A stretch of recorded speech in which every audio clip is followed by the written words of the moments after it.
হয়েছে। এরপরে আপনাদের যে বোটটা এসছে ভ্রমণ সাথী বলে যে বোটটা, ওই বোটে আমরা গিয়ে পৌঁছাবো।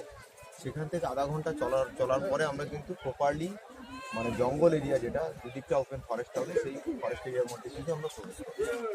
তো সুধন্যখালি এবং দোবাকি আরও দুটো ওয়াচ টাওয়ার, সাথে এখানে একটা ওয়াচ টাওয়ার রয়েছে। ওয়াচ টাওয়ার বানানোর উদ্দেশ্য প্রত্যেকটা ওয়াচ টাওয়ারের সামনে একটা করে ফ্রেশ ওয়াটার হোল বানানো। কারণ আপনারা প্রত্যেকেই জানবেন সুন্দরবনের এলাকাটা কিন্তু সমস্ত নদী জলটা হচ্ছে লবণাক্ত, ফলে যত ওয়াইল্ড অ্যানিমেল রয়েছে প্রত্যেকে কিন্তু মানে নোনা জল পান করতে হ্যাবিট। কোনো প্রাণী একবার যদি ফ্রেশ ওয়াটার পান করে, সেকেন্ড টাইম জল তেষ্টা পেলে ফ্রেশ ওয়াটার সোর্স খুঁজবে। সেই কারণে ওয়াচ টাওয়ারের সামনে একটা ফ্রেশ ওয়াটার সোর্স বানানো, মানে রেইন ওয়াটার হারভেস্টিং প্লেস রয়েছে। যদি কোনো বন্য প্রাণী সেখানে জলপান করতে আসে, আর সেই রকম মুহূর্তে যদি কোনো পর্যটক দাঁড়িয়ে থাকে, তাহলে কিন্তু প্রপারলি প্রাণীটাকে দেখতে পাওয়া যায়। তবে এই সময় এতটাই ভিড়, প্রত্যেকটা ওয়াচ টাওয়ারে কিন্তু খুব গ্যাদারিং।